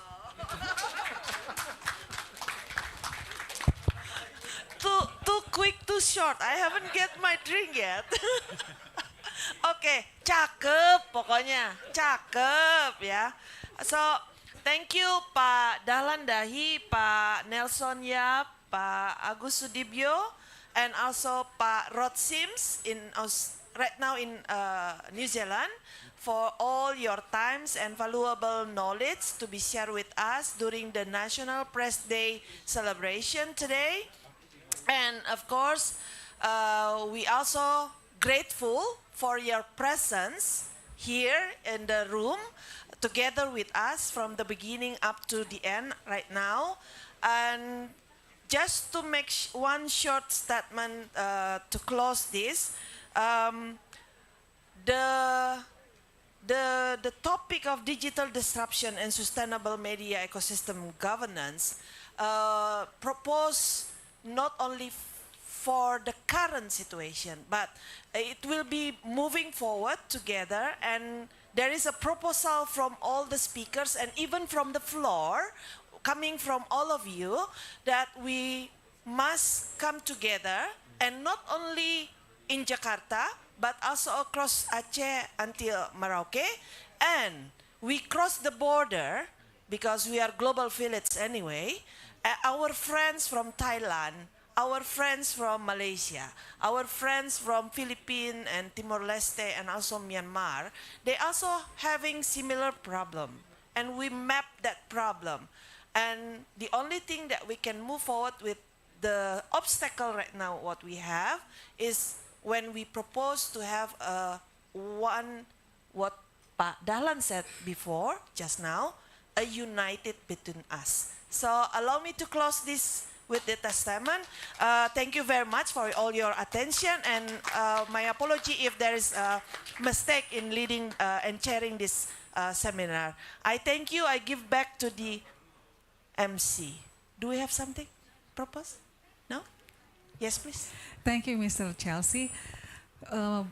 Ladies and gentlemen, now we would like to go to the next agenda. It is the token appreciation, and the token appreciation will be presented by the organizing committee by Mrs. Helena Rea from BBC Media Action to the distinguished speakers at the session. Would you please come forward?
Beralih ke berita bencana gempa Turki dan Suriah Tribuners, Presiden Rusia Vladimir Putin menyampaikan kesedihannya dan turut duka cita kepada Turki dan Suriah yang diguncang gempa magnitudo 7,8. Putin pun lantas menawarkan bantuan Rusia kepada Turki dan Suriah. Dari Istana Kremlin Rusia, Presiden Putin mengaku sedih dan merasa sakit dari mereka yang kehilangan orang yang dicintai karena gempa Turki dan Suriah. Ia berharap pemulihan cepat dilakukan untuk semua orang yang terluka. Putin pun lantas siap memberikan bantuan yang diperlukan untuk mengatasi dampak bencana gempa. Kepala negara Rusia menyampaikan ungkapan simpati dan dukungan yang tulus kepada keluarga para korban.